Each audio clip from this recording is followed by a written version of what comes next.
Please welcome Jon Rudnitsky to the show. Hey, there you go. Oh, you got a little picture of me up there. Doing your Dirty Dancing bit, which was very, very popular. Well, thank you. I appreciate that. I'm glad people didn't mind me hacking up an imaginary Jennifer Grey. Yeah, that was awesome. The bit's hilarious. I'd seen it. I guess, did it end up online?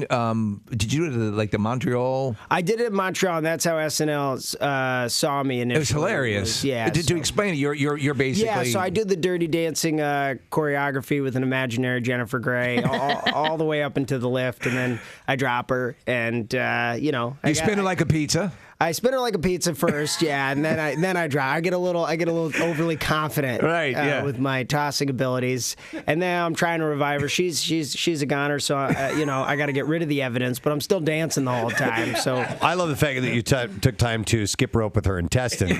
Because you got to keep them entertained. Right, See, this is the thing. It's a very sick, twisted routine, but it's also kind of joyful too. Now I was reading that you had done drama and so forth at a young age and got involved in plays and so forth like that. Now, did you, obviously, when you're doing an imaginary scenario with no props or anything like that, have you ever done like mime type stuff? Sure. Okay. I'm also a method actor, so I actually killed somebody before I did that. Just to do it. Just to see if I could really pull everything off. I want to be authentic to the role. You're the newest member, right? Yeah, I'm the new guy. All right, because on Wikipedia, you have the timeline, right? And so the very first person on that list is Chevy Chase, and then you go all the way down this amazing list of players on SNL, and then it's you. Well, I'll tell you what. I immediately liked you on the show because sometimes somebody joins the cast. I'm not going to say names. We're like these guys' days are numbered. Sure. Right. But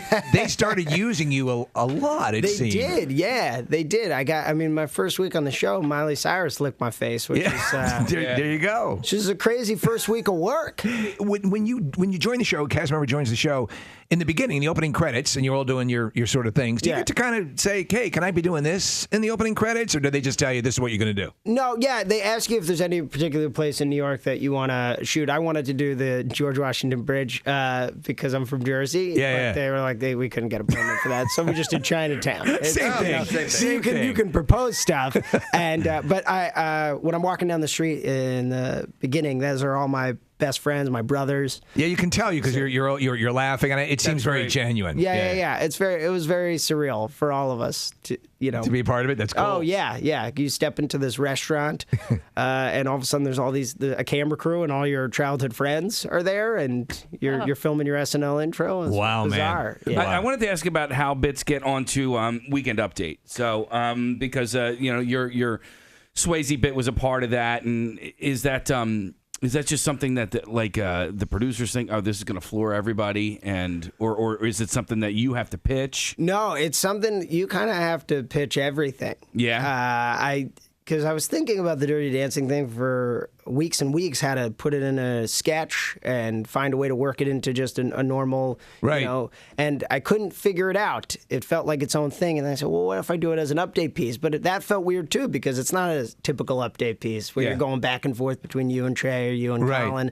Kind of riffing. It would just kind of be an intro and then me doing this weird thing for 3 minutes. A solo. This weird mime act, and then maybe one or two sentences at the end. I think you're part of this. I think this show is moving into another golden era. You have people like you and Kevin Mooney and Beck Bennett and the whole collective now is just, I think, just finding the abilities, and the abilities are revealing themselves. I think this season in particular started to let everyone go, okay, they can do that, and he can do that, and did you sense that as well? Even though it's your I mean, a lot of people have been saying it, but I also I kind of feel it. I feel like everybody kind of really balances each other in a really nice way. Everybody kind of does something different. Yeah.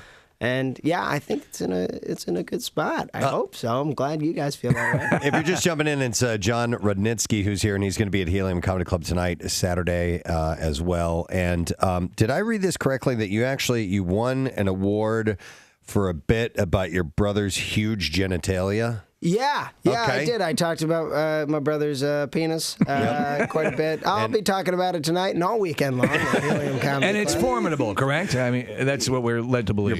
Yeah. He's. I mean, Is he older or younger? he's older. Okay. He's just kind of a dude. He's just kind of a guy, and he was blessed with a big penis, and he got my dad's. I got my mom's. We can't throw the D word around, unfortunately. I'm sorry, Chief. Unless you call someone a dick. Okay, all right. Yeah, as you can do stupid that. as it is, Well, that's crazy. it's I know. stupid. All right, well, now I know. Yeah. Well, we missed the punchline because you said you got your mom's. He got your dad. You can guess what I said.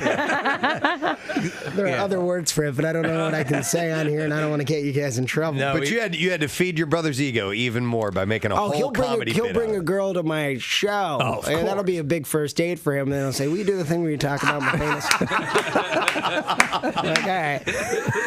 How many siblings? So my dad. My dad loves it too. Wow. You're the ultimate wingman then. Yeah. I'm the ultimate. Yeah. wingman. It doesn't get better than that because just a comedian, you know, are you single? Are you? I am single. Okay, so just that alone is sort of a cool angle to have, but Pretty cool. You're scoring Although more. I'm talking about how small mine is in comparison. So I don't know if there's any girls lining up after the show for that. I had a friend who would always say that it was small, so that he wouldn't.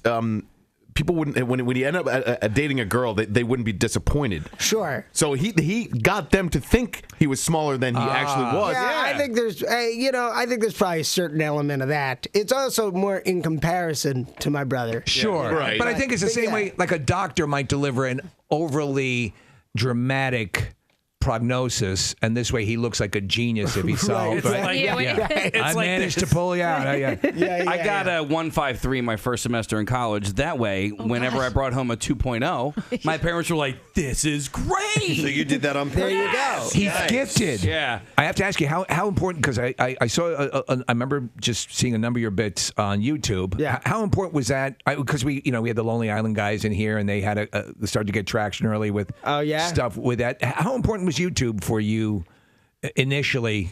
I think getting on the map. Yeah, I think it helped. It helped me get an agent. It helped kind of get my name out there a little bit. Because I saw the Jewish Hunger Games. The Jewish Hunger Games. Yeah. That I mean, all that stuff was just on a whim. I didn't know if things were going to hit. But yeah, I mean, definitely. That's the kind of the benefit of doing comedy now is you can just. Do you think Lauren and the SNL folks? I mean, obviously that helps, but does that? They didn't say if they saw it. I don't know if they saw it. I think they just saw me hack up the fake girl, and that was enough. And that kind of sold it. Yeah, hopefully. Are there times when you're sitting in one of those godforsaken writing sessions at 3:00 in the morning where you simultaneously hate it and adore it? The whole experience is those two feelings of being, thinking, I can't believe I'm here. I can't believe, there's pictures on the wall of Chevy Chase and, the old cast. I can't believe I'm, in the same hallways they were in. I can't believe I'm in the same writing room. Right. And then, and you meet certain people, you go, oh, that's Larry David. And then you think, I got to do a sketch with him in 30 minutes in front of millions of people. I can't think about how crazy this is. I have to do it. So there's a lot of that fear, too, of wanting to be great and live up to all that place holds. What happens if you come up with an idea over the summer? You guys are on break now. You're thinking, you're writing. Do you write something down and then think? Yeah, especially if it's not topical, then then it could, have some weight in September and hold off on that. Yeah, I'm definitely. Of course, all my great ideas came to me the week after the show. But when you're there, you're like, come up with something funny. Come up with something funny. And you can. It's hard to come up with an idea when you're like, you got 4 hours on Tuesday. You're sleep deprived. You got a gun to your head. Figure it out. And when you're the new guy, you don't always have people to write with. Yes. Which is tough too, because a lot of people have people that they write with and they have written with for years, but they also started out without anybody to write with. Who do you pair off with if you have written with someone? There's a couple new writers that are there, and they were good to write with. But Mikey Dake, who wrote the Bunting sketch and this guy Streeter Seidel, they were very helpful, and they wrote a lot with me.